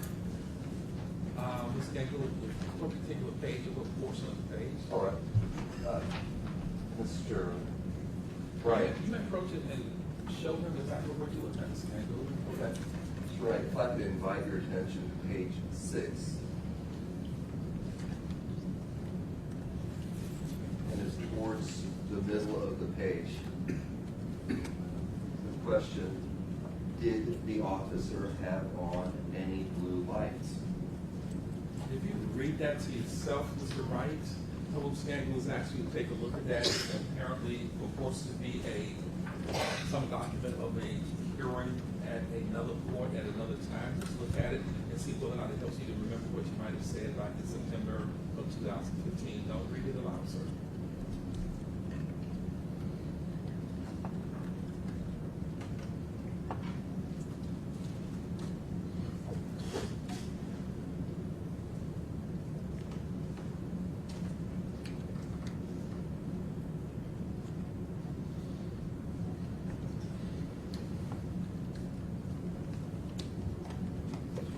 Have you had a chance to look at it? Does it help you to remember what you might have said in September 11, 2015? Yes. Ms. Campbell, you may proceed. Thanks, Judge. Yes, sir. So back on September 11, 2015, you told a court that the officer did not have on any blue lights. Is that correct? No, sir. Can you repeat that question again? You might want to rephrase the question, maybe some confusion. Yes, sir. When you testified at the previous hearing, Mr. Wright, Lord, he asked you whether or not the police officer had any blue lights on in his car. Is that correct? Did not ask you that question? No, he had Answer the question. What Ms. Campbell was asking whether or not he told his lawyer that the officer did not have his blue lights on. Is that correct? no, he did not. Did not have his blue lights on. Ms. Campbell, you may proceed. Thank you, Judge.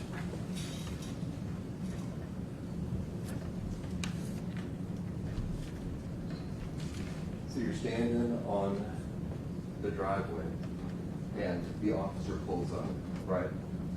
Okay. So the officer pulls up without his blue lights on and shines a spotlight onto the Mercedes. Is that correct? Yes. Okay. As soon as the officer shines the light on the Mercedes, little Dave took off, right? Yes. Okay. You saw him run. Yes. Okay. Did you see him running with his weed? No, sir. Okay, but he took off and you don't know where he went. No, sir. Okay. You weren't sitting there watching little Dave. No. Y'all watching him? Okay, and he is gone. Yes. All right. So the officer walked up to the Mercedes and he approached the front passenger. Is that right? Yep.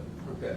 And he pulled the front passenger out of the car. Yes, sir. All right. And after the officer pulled out the front passenger, the passenger started talking, right? Yes, sir. Okay, because like you said on direct, the passenger said, record him, right? Yes, sir. Okay, that's not exactly what the passenger said, is that right? That's exactly what he said. Because what the passenger exactly said is, somebody record this because those crackers be killing niggers, right? I ain't hear all of it. You didn't hear that part. But you heard the passenger say, record this, right? Yes. And the passenger didn't say, record this calmly, right? He was screaming, wasn't he? Really scream. Huh? He wasn't really screaming. Okay. Loud enough. He was loud. He loudly said, somebody record this, right? Yeah. Okay. And right after that, there was a tussle. Is that correct? Yes. Okay.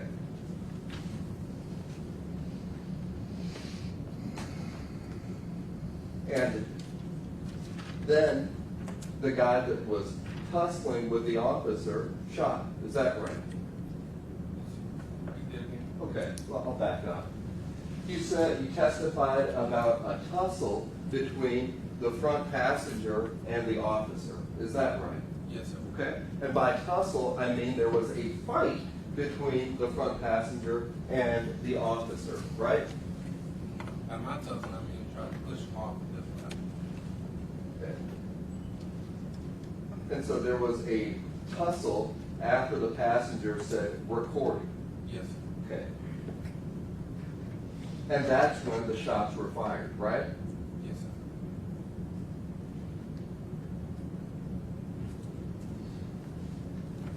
May I have one moment to speak with Ms. Hall and Ms. Paisley, please? Yes, sir.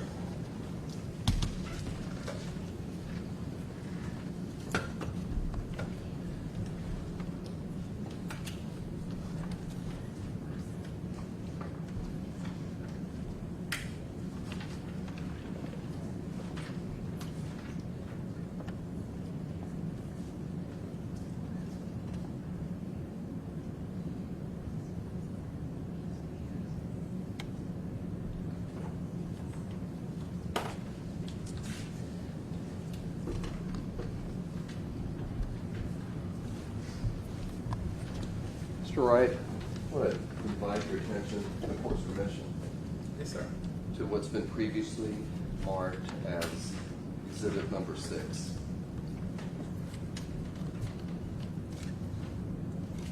Do you see what's been previously marked as exhibit number 6 on the overhead projector?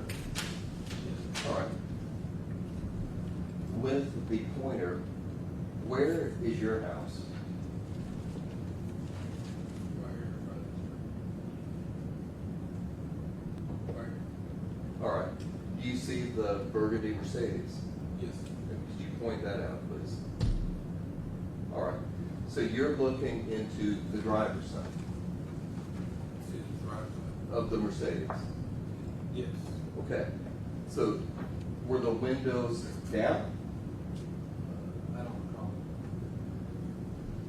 Do you recall if the windows were tinted? No, sir. Okay. But you could see inside the burgundy Mercedes from where you were standing. Yes. All right. How close to the Mercedes were you standing? By the driveway? Wait. At the very end of the driveway? No, like in the middle of the driveway. Okay. And is that 10 feet, 15 feet, 20 feet? You tell me. Say about 12 or something. About how far you and I are standing right now? A little farther.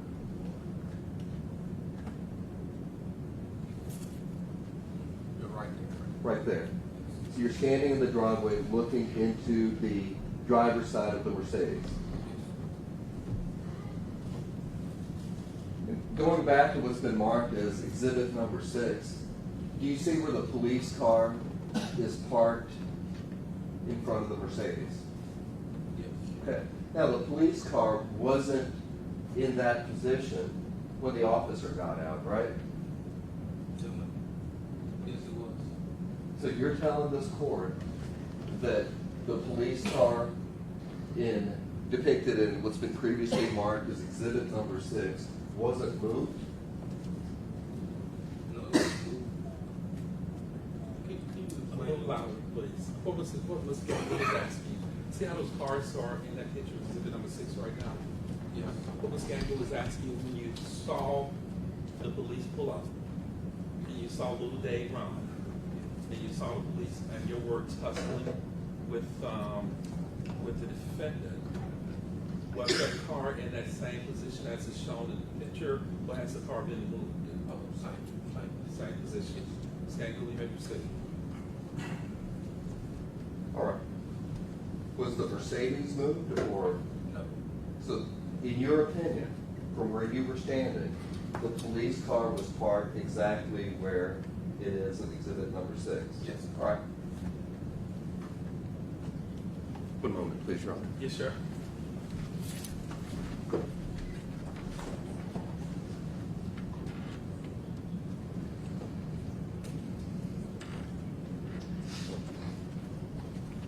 Did you stand in your driveway after the shooting, or did you go inside? I went in the house. After you went in the house, did you then come back outside? Yeah, when I got home, yes. Okay. After you got your uncle, did you see anybody, any officers, move the police car? No, sir.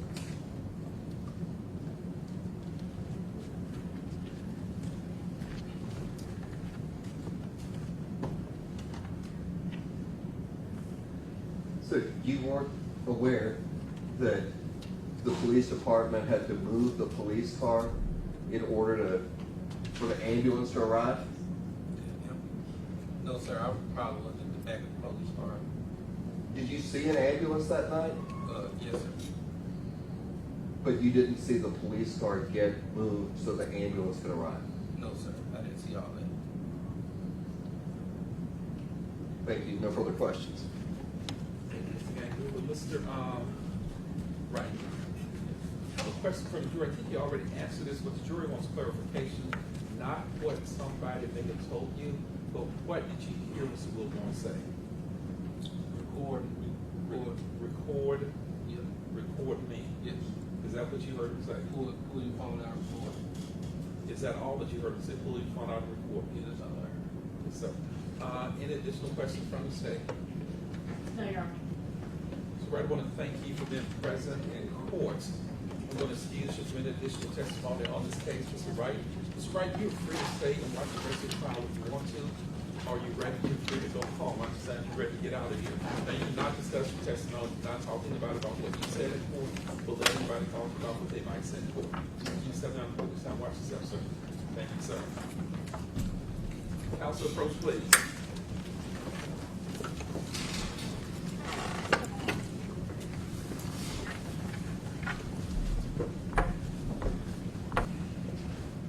Thank you. Call your next witness. Mark Rewalt. Mark Rewalt, please. Once you hear the place, left hand on the Bible, please, and raise your right hand. Do you solemnly swear or affirm the testimony you will give in this case will be the truth, the whole truth, and nothing but the truth to help you God? Thanks for today. Now, I'm going to speak right here, please, sir. Good afternoon.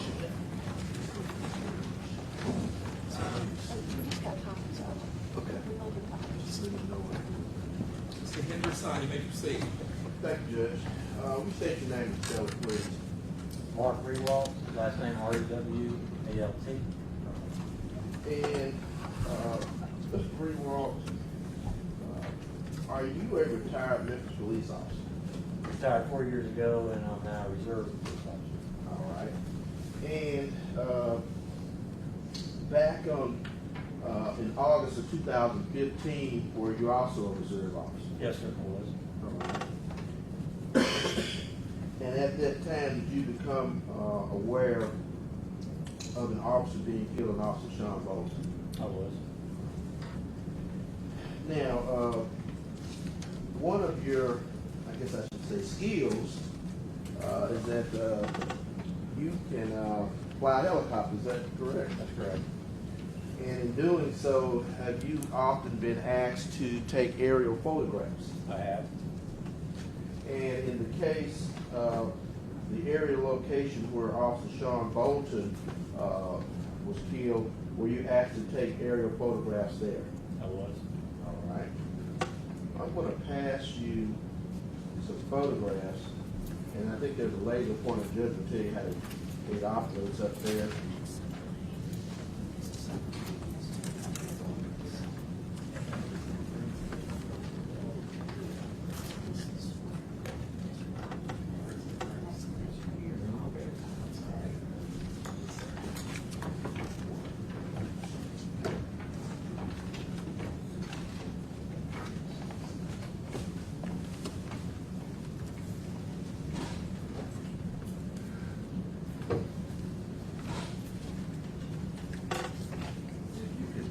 Take a look at those, I believe that's 6 photographs, and take a look at those in order, and then we'll talk about it if you recognize them.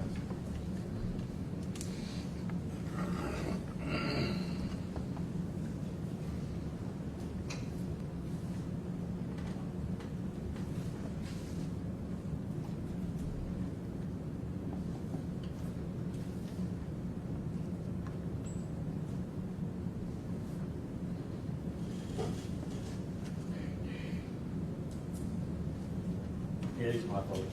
All right, and beginning with the first photograph, you recognize what's depicted in that photograph. I had the street Summer Lane, the houses 4871 and 4879. Okay, and are those labeled or the designations made for the addresses? The houses are labeled, the streets are labeled, and my note on here is you're looking towards the west. Okay, and that's on Summer Lane? Yes, sir. Judge, I'd ask you that, mark as the next state exhibit. Any objections, Mr. Gangle and Ms. Pasley? No objection. And without objection, the court will admit as exhibit number 26. An aerial photograph described by Officer Rewalt as showing the addresses 4871 and 4879 Summer Lane, exhibit number 26. And that's what the Senator's please exhibit. Ms. Sanders, you may proceed. If you look at the next photograph, describe what's depicted in that one, please. It's 4871 Summer Lane is also in this one along with the street north of Summer Lane, which is Judy Lynn. And Summerhurst is also to the east of both of those streets looking to the west. All right, and did you label those as well? I did. And is that the way it appears in just those photographs? Yes, sir. I'd ask to be marked as the next state exhibit, Your Honor. Ms. Pasley, any objections to this offer? No objection, Judge. And this court will admit exhibit number 27. Photographs from the location of 4871 Summer Lane and also streets of Summerhurst, Summerhurst for the record, and Judy Lynn, Judy Lynn, Lynn, exhibit 27. Mr. Henderson, you may proceed. Officer Rewalt, you can proceed to the next photograph described as shown in that. Okay, 4871 Summer Lane is also depicted along with Summerhurst and one street south of Summer Lane, which is Summerview. And this is my note looking at it, looking to the southwest. Well, I'd ask that be marked as exhibit number, this would be 28. Ms. Pasley, any objections? No objection. Without objection, the court will admit exhibit number 28, photograph showing the location of 4871 in reference to streets Summerhurst and Summerview, exhibit number 28. Ms. Anderson, you may proceed.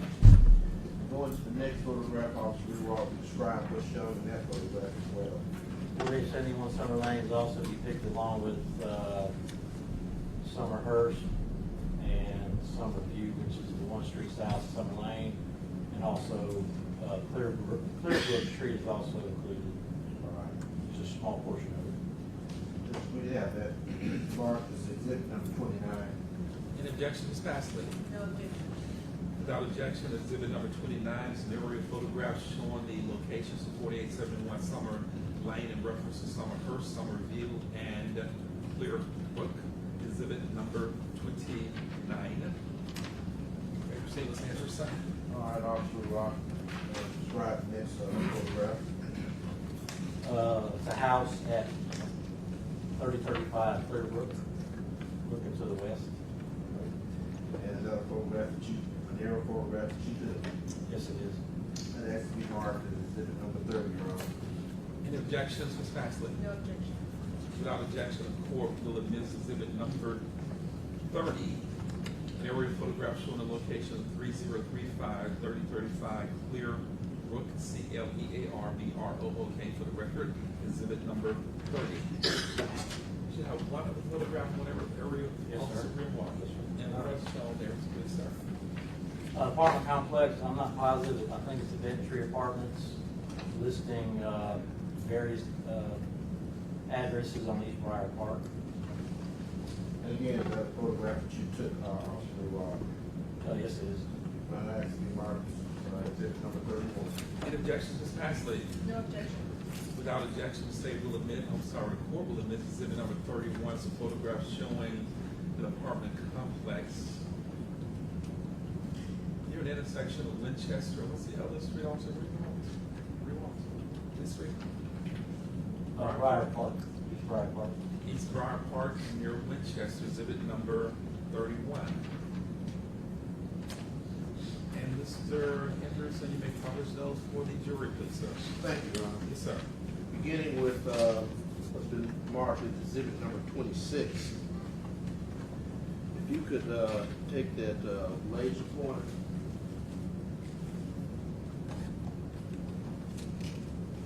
And point out where Summer, where? Summer Lane, Yes. 4871. All right.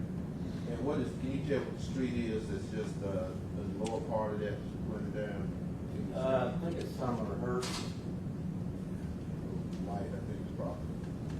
and up there is Summerview. All right.